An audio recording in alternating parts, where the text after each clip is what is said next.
Howard Stern, Jim Rome, Dan Patrick, and Greg Rempe. The Mountain Rushmore of talk show entertainment. Now, let's get back to the Barbecue Central Show. All right, gang, welcome back to a bonus content. Over the years, covering the live fire industry, I have come to find certain truths that relate to this world. One of the things that comes to mind is this. Even though you think the cooker you're about to buy is going to be a lot of money, over the years, you will certainly accumulate more accessories and stuff that will outpace the initial cost of that cooker. But when it comes to the companies that make these accessories, how do these companies start? And perhaps more importantly, how do they continue to evolve and stay relevant in the marketplace? Helping me to navigate those waters within this bonus segment today is the owner, the newest sponsor of the show, Yukon Glory. I welcome Esriel Rappaport to the show. Esriel, thanks for joining me. How are you? Thanks for having me. I'm doing amazing. Certainly appreciate you jumping on with me to cover these topics. So before we get into Yukon Glory and obviously the associated products that you have, which are absolutely impressive, can we get a little background about you personally and professionally? We can build in from there. Sure. I was actually born in Switzerland. Swiss German is my first language. I moved to the United States approximately 25 years ago and got married to an American woman. And here I am now in America. My family living in New York. Ended up opening a business, initially a hardware, houseware store, actually. Slowly, that evolved into what we have today, which is Yukon Glory, our pride and our brand. So when you're running the hardware shop, is that something where you had some live fire products in there and you just saw the growth and people were asking for more accessories? What's the evolution of Yukon Glory from the hardware store? So it's actually quite interesting. Yes, we do sell, we still have the store. Our store location still exists. And we do sell barbecue and barbecue related products for sure. But that's not how this company actually came to be. It's a funny story. My partner, Isaac, bought a home approximately 11 years ago now. And he received a housewarming gift, a Weber grill. And he figured, let me buy a cover. It's a nice little Weber grill. I'm going to get a cover for it to protect it. Grill was not purchased by us. It was purchased in a different store. And he called them up and he said, I'd love to get a Weber cover for my new grill. They said, oh, well, no, that's back ordered. And he's like, a cover is back ordered? I mean, I've heard of products being back ordered, but this is a piece of plastic. It's a cover. And they're like, yeah, I know it's been back ordered for a long time. We've actually been trying to get them back into stock, but it can take months for you to get it. So he came over to me and he's like, does it make sense to you that a grill cover is back order? I said, sounds like an opportunity to me. So we started talking about it. And initially, we just started, as part of our store, we started back ordering these Weber covers to actually have them in stock when they do come in, because there seemed to have been a perennial shortage of the covers. But that led us to think, like, why is Weber the only one making Weber covers? Why is Weber the only one making covers for their grills? I mean, there were all these universal grill covers out there, but as you probably know, they don't look that good. They don't look like they're made for the product, and they're not a perfect fit. So we said, you know what? Let's look at one of these Weber covers when we get them and see, isn't there something that we can do that mimics what they're doing, as to give people an option? It was really born out of a necessity because those covers just weren't available. That led us down a rabbit hole.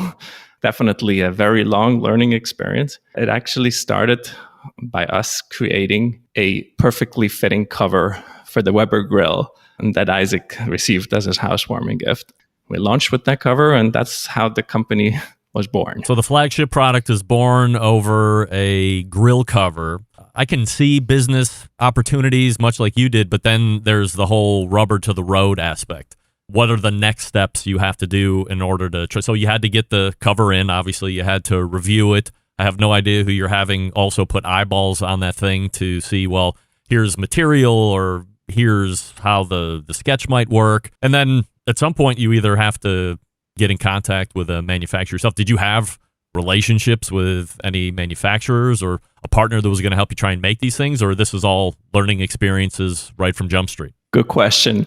So I'm going to say that probably the best thing that I had going for myself was that I was an idiot.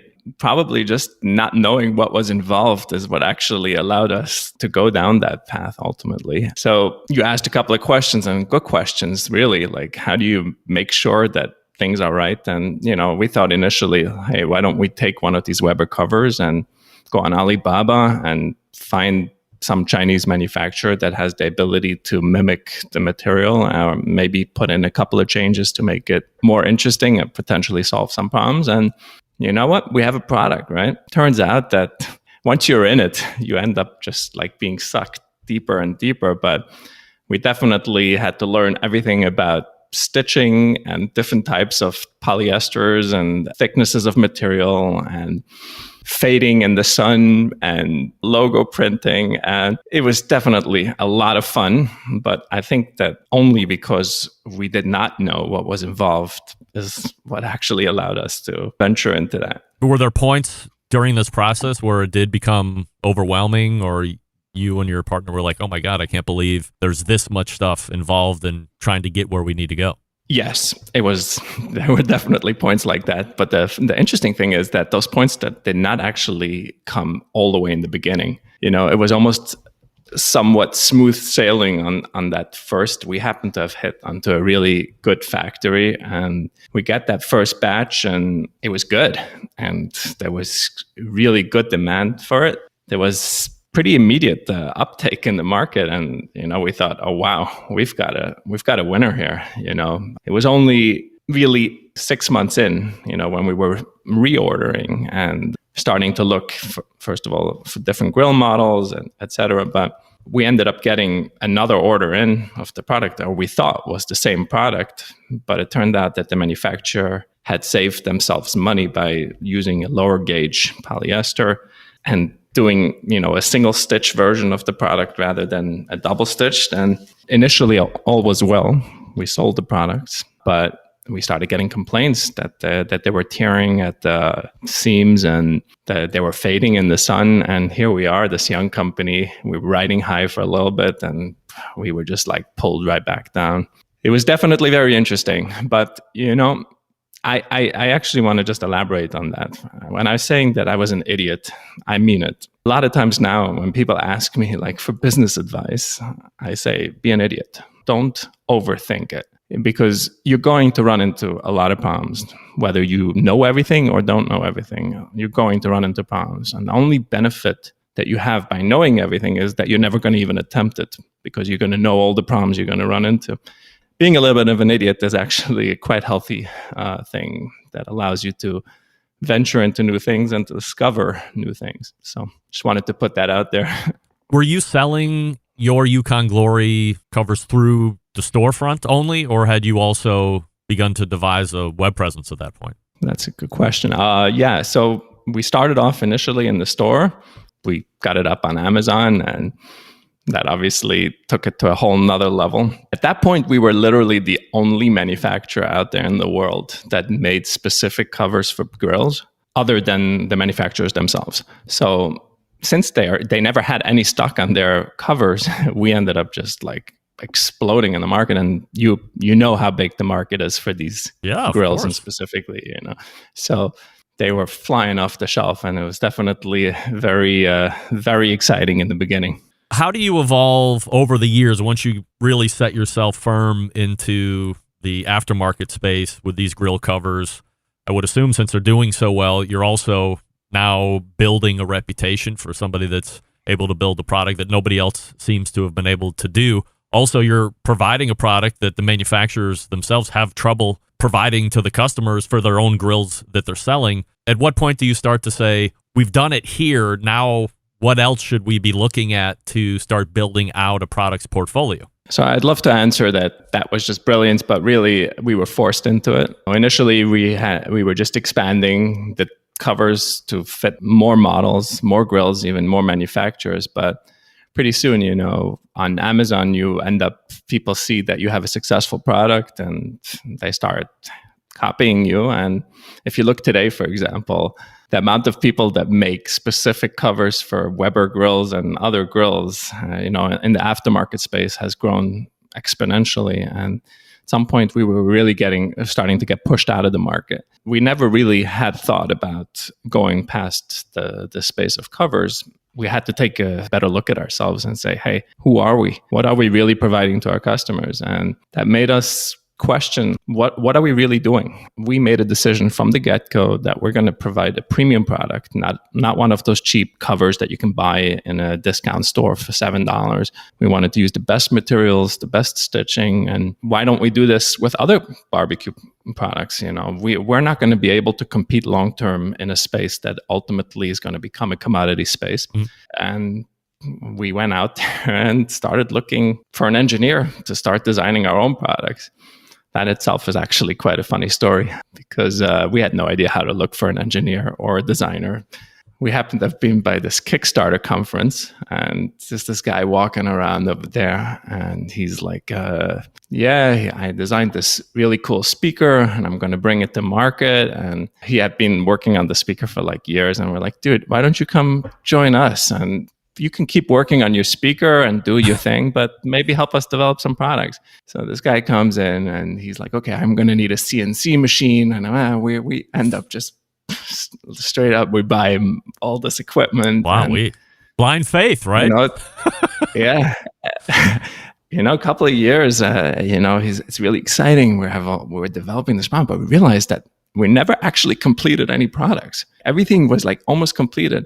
And that's when it hit us. There's a reason why this guy never brought a speaker to the market. There is no completion, We said, hey, we're going to have to look for someone that actually has some sort of experience of actually designing products that come to market, not just some hobbyist that we find dabbling around. And we brought in another engineer, and this guy turned out to be quite a bit better in understanding what it actually takes to bring products to market. Since then, we've been able to learn quite a bit about materials, design processes, and et cetera. But we're very proud to do all our R&D and prototyping right here in the US. And unfortunately, a lot of the manufacturing still has to be done overseas just because it's completely uncompetitive to do things in the United States. But all our products are unique and designed literally in the same building that I'm sitting in right now. What year does Yukon Glory itself start? Granted, you're starting in the shop, but you start to separate between the hardware store and Yukon Glory being its brand. What year was that?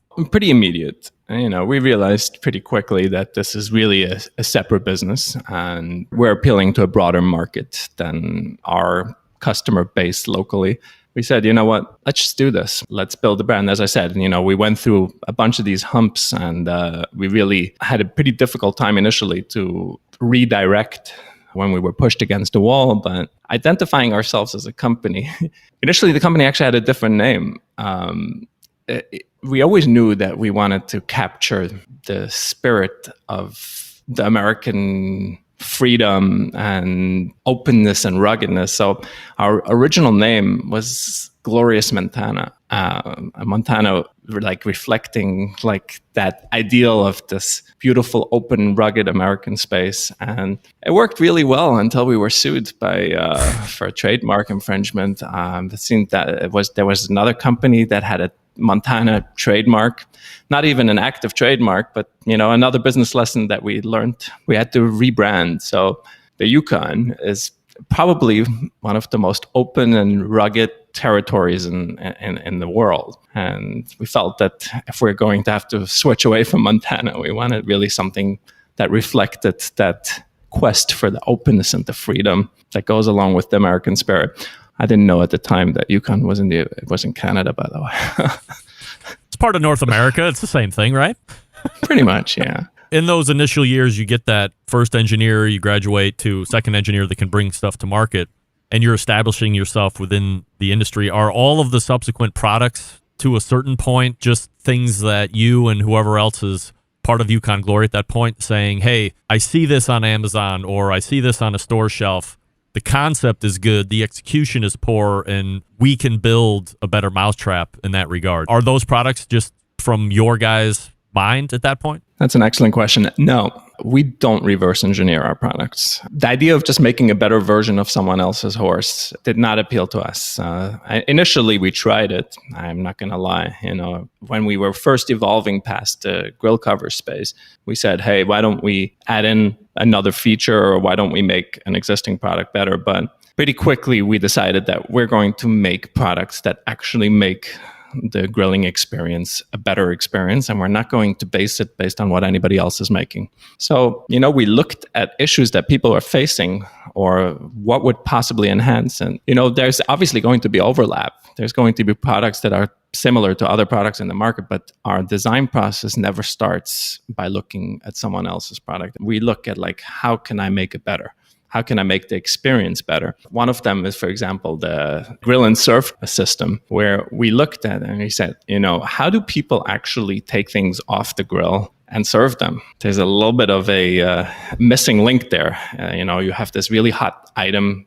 And so some people just use some sort of an aluminum, like a pan or something, and drop it in there. And we said, why don't we just create this really seamless system, which allows you to take something off and just use it along the way, serve it, store it. And that's how it was born. And, it's been really, really popular. We solved multiple different issues that we felt that people were having. The heat of the grill. We have this patented handle system that allows to take these really hot trays off the grill. And that's been our driving force, When I track Yukon Glory, there seem to be monumental points of continued success. So first, you track it back to the grill covers. My Michigan embedded correspondent, John Solberg, had actually mentioned, when I told him you guys were coming on as a sponsor, said, I used to buy grill covers from them. That was the first product I started buying. And that's funny that you confirmed that whole deal and how you get into it. But then the next wave that I see, and I'm tracking this through what's on the pulse of live fire cooks across the country, both in the backyard, maybe in the competition scene,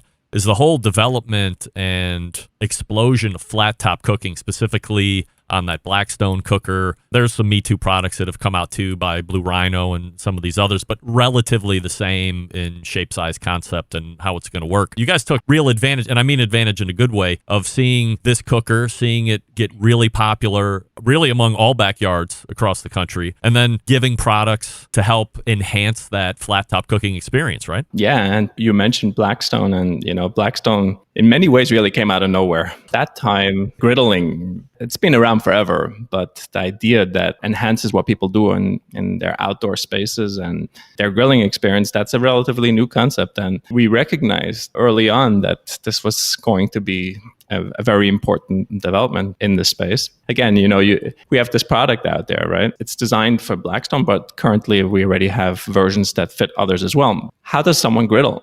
What do you do when you're griddling? And one of the big things that is part of grilling is to have those squeeze bottles where you're putting oil or other condiments out there. So we created this this attachment caddy that allowed you to keep these things attached to your griddle and to expand the actual thing, but very much designed to the way people actually use a griddle. The average person that griddles actually uses a squeeze bottle to squeeze oil or other things onto the griddle. So we said, how do we make that better? And that's where that was born. And people reacted to it really quickly, and it became a very important product for us. One of the other pinnacle places that I saw was the thing that you had just mentioned a few minutes ago, which was that grill and serve set. I'm a clean freak myself, so using grilling baskets really never appealed to me because I was either yanking it off, or I was trying to take things out of the grill basket from the grill, hoping I didn't lose anything in the transition, or just taking the grill basket over and maybe not remembering that you have a tablecloth on the table or something, and ruining or worse, messing everything up. And the grill and serve really eliminates all those OCD issues that I have, and I'm sure a bunch of other people like to keep nice and clean eating spaces. I don't think I'm the only one that thinks about accessory products to cookers. And in the past, the first thing that I'm thinking about is, how long am I going to get out of this before I have to go buy another one? They're inherently cheap looking. You see them in all the big box stores, and you're just like, I can't believe I'm going to buy it, but there's really nothing else that is going to give me the experience that I want. So you're just doing it anyway, knowing that at some point down the road, it's going to fail, or you're going to use it too much, it's going to break, and you'll have to go out and spend however many other dollars. In your case, and this is from somebody that's had hands-on experience with it, seeing the packaging arrive just starts the customer experience. You care about how it's delivered. The packaging out of the box is also a customer experience aspect. Then you open it and you see the product itself. You hold it in your hands. You feel the weight and the craftsmanship. To me, that's really where Yukon Glory sets itself apart from everything else that is just, as you say, in a commodities market. Well, thank you, first of all. And you're really putting a stamp of approval to something that we have aspired to from the get-go. As I mentioned, we recognized early on that the outdoor cooking industry is not really just to create food for sustenance. It's an experience. People that grill are passionate about grilling, and specifically, we're seeing this expansion of the industry into various different directions, the flat top cooking and pellets and ceramic systems, etc. We said that what we're creating is we're creating passion products. We're creating products for people that are passionate about what they do. It was really important for us early on, even when it came to our grill covers already, we decided to not use any inferior materials to save money and really to go for something that we can be proud of long term, and that we know that our customers are going to be able to experience and enjoy over the long run. Before we got into this conversation today, and I was spending time with the engineer, and we were going over various different gauges of the stainless steel, and we're really careful. And whenever there's a question about possibly saving some money, both in manufacturing and shipping, etc., we really like to err on the side of making something too good. Mentioned earlier that grill and serve system, the amount of little minutia that went into making sure that that product actually was going to be useful in real life. That idea of having this handle of taking things off a hot grill without burning yourself. The handle has to work. It has to actually grip the product. It's almost a comedy to watch us trying to break it and use it in all kinds of different circumstances and on really hot surfaces.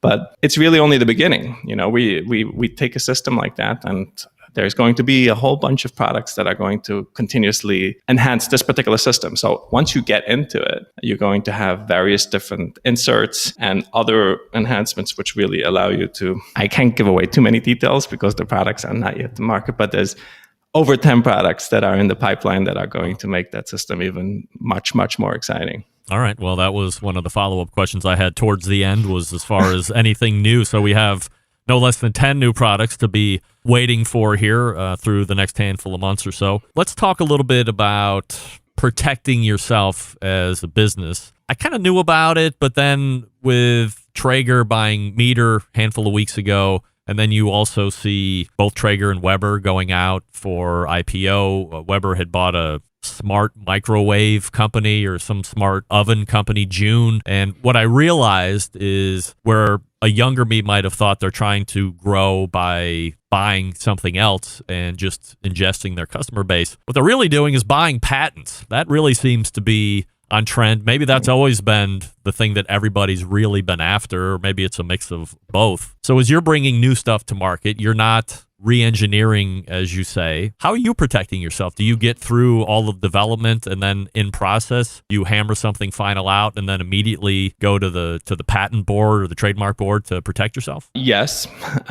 We have 20 patents that are either awarded already or are pending right now. However, unfortunately, the patent world is not what it used to be. It definitely helps, but people go out there and they do violate patents, and they're like, you know what, sue me, come after me, and let's see how deep your pockets are, and let's see how deep my pockets are. And there's a lot of that, and there's always a question like, how much am I going to really spend to protect myself? And while it's really important to patent your designs and really try to continuously bring new innovative products to market, the second part, the innovative, is really what's going to continuously set you apart. We're going to keep filing for those patents, but at the end of the day, we understand that we need to stay on top of our game and really continuously bring really exciting products to market. And protecting ourselves against bad operators is only going to be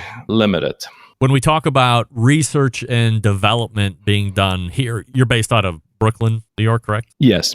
I don't know if everybody understands where the benefit of that lies.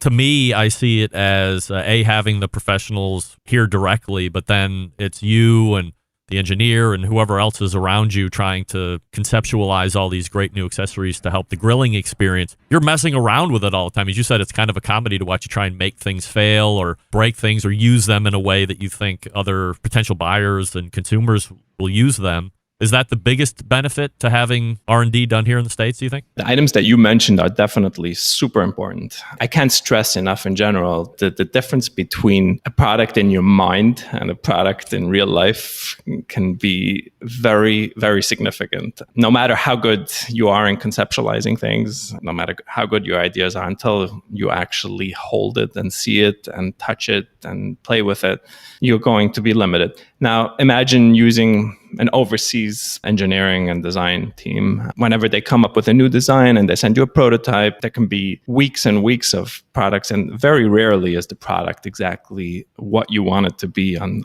the first go. And we're talking about months of delays and huge costs of shipping prototypes back and forth. But it's also for IP protection, quite frankly. There's a lot of bad operators out there. There was a product, I'm not going to go into details of it, but we developed this really cool product. In that particular case, we used a company in China to help us complete the product engineering of it. And before we received our first shipment of the product, there was a Kickstarter campaign for the same product under a different name. We went to the factory and they said, how is this possible? This is our product. This is our design. And they said, no, this has nothing to do with us. And the bottom line is, it turned out that they sold our design to a different customer, which kickstarted it, got all the benefit of it, stole the whole thunder. So wow. I am very much into the idea of keeping things local whenever possible. And I actually do believe very strongly, and call me old-fashioned, but I do believe that we need to reboot America as more than, as a technology center and whatever else the company has evolved into. We need to bring back a lot of the things that we've lost control over. I think COVID specifically has taught us some very important lessons. Every day we ask ourselves, how can we bring manufacturing back to the US? And it's difficult, but I will not stop. Our company is going to eventually be producing either all or a significant part of our products in the US. And I can just tell you that this is probably one of the most important things for us. It's the age-old argument here, and for as long as I've been doing the show, I get people writing in, people chiming in on social media. We want stuff made in the USA. We want manufacturing brought back to the USA. The companies that say that they're making stuff 100% in the USA are happy to tout it, and then turn directly around and go, I'm not going to pay that kind of money to do that. There's that deficit or that disconnect, which, as you was alluded to a little bit earlier, you're going to do the research and development here, but to remain competitive in the market from a price point standpoint, it's going to have to go over east and get manufactured there. So when we talk about that, how do you find, is it just through sheer experience and experimentation that you find the right manufacturing partner? Are you partnered up with one specific company that is going to be working with you ongoing? And then lastly, how do you put quality controls in place as it starts to come back over, and if things start to fall off or people aren't trying to put one over on you so they can pad their back pocket a little bit more and hope you don't catch it? So I don't know how deep I want to get into this. Not because I'm afraid to tell you. I just don't know how far I want to take this. And I don't want to come across as someone that's bashing a system. I can tell you that we do use several partners. We've definitely established a good group of partners over the years. But when you're dealing with manufacturing in some of these countries, every single order, even if it's for the same exact product from the same exact factory, needs to be fully quality controlled and checked again. And we find that there's very little long-term reliability. At the end of the day, when you manufacture something in the United States and you find a partner and they make a product for you, you can pretty much count on the fact that they're going to make the same product for you on the next run as well. And that does not really exist out east. There's some very interesting things. And I just want to mention one case in point just to give people an understanding of what we're up against. Early on, when we started making our grill cover, we decided we want to make our grill cover in the United States. And we said, we will pay more. We will do whatever it takes. We're going to make it in the US. We went to China at the time and we said, we want to buy the material. We don't want to buy a finished product. And no matter how hard we tried, the cost of the material was always at least $3 to $5 higher than the cost of the finished product that we were buying. And it turned out a lot of things are subsidized. There's a lot of things that are out there. And the minute you're buying something that is not actually manufactured, for example, in this case, China, you're not getting those benefits anymore. You're now buying a raw material, and now you're buying it at market price. And it just gave us no opportunity whatsoever to bring it here. So we're really trying to examine what type of product and, where specifically can we do it. But it is important. There's a lot of other factors out there, and I'm sure you've spoken about it on your show as well. We import products, and we have these containers coming, and containers that used to cost $2,500 to $3,000 to ship are now costing between $20,000 and $25,000 to ship. You're not making any money. You're losing money on every container. As a company, we made a decision that we're going to continue to make sure that we have products in stock no matter what, even if we end up losing money, because we're a growing company and we find it important to be able to serve our customers and to not have these gaps in availability. But what looked so cheap last year or 2 years ago suddenly looks quite expensive. And there is going to be an inflection point. There's going to be that time when you're like, am I really saving? Am I really doing right by myself or by my customer? And I think that's where we're headed. Incredible insight here as we're talking about some insider business stuff from one of the premier accessory makers for the live fire industry, Yukon Glory. The website, of course, is yukonglory.com. Esriel, is there a particular product out of what you offer that you are more aligned to or that you have more of an affinity for that you find yourself using at home? Which ones do you like best? The grill and serve is definitely part of our daily system. This has become a very important part of how we do things in our own home. And the steak boards, actually, it seems like a pretty simple product, but again, it's a top quality wood product and just a couple of little things that we put into it to solve some of the issues of, obviously, a steak off a grill is best on a wooden board and it's got to sit for a few minutes and you're going to have the juices running off and you want to have the juices trapped. And then we have these little condiment holders that are part of it. It's a really cool way of serving at home. There were versions of it in restaurants and, there are others out there, but just like this really cool way of bringing that real barbecue feel to the table. That would definitely be two of the products that in my own house are very important. Esriel, you had mentioned that we have 10 products to look forward to. Other than that, is there anything else as we talk here before we close up that you'd like to mention or promote? We don't look at ourselves as promotional in nature. Marketing or promoting is for us really an extension of the product that we create. We market before we create the product. The product is created according to what we feel is a story that we can tell and a question that we can answer. So we like to have our product speak for ourselves. I do want to say that, over the years, we've put in a lot of effort to really, truly create products that we can be proud of and that we feel our customers can be proud of. And get in there, if you get into our systems, you're going to have our long-term commitment. You mentioned earlier on about companies acquiring other companies. We've been approached probably about 15 times just this year about being acquired, and we don't want to be acquired. These are literally the words that we tell the acquiring companies. We don't believe that you're doing the customers a service by acquiring us. You're looking at it as bolstering whatever you're trying to do. And at the end of the day, we're a small company, we're growing, and every single moment we need to defend our existence. And that means that we're always going to create the best possible product, and we're going to respond to any customer inquiry, any request, and we're going to continue to build on what we have. So we don't want to be acquired, at least not for the foreseeable future.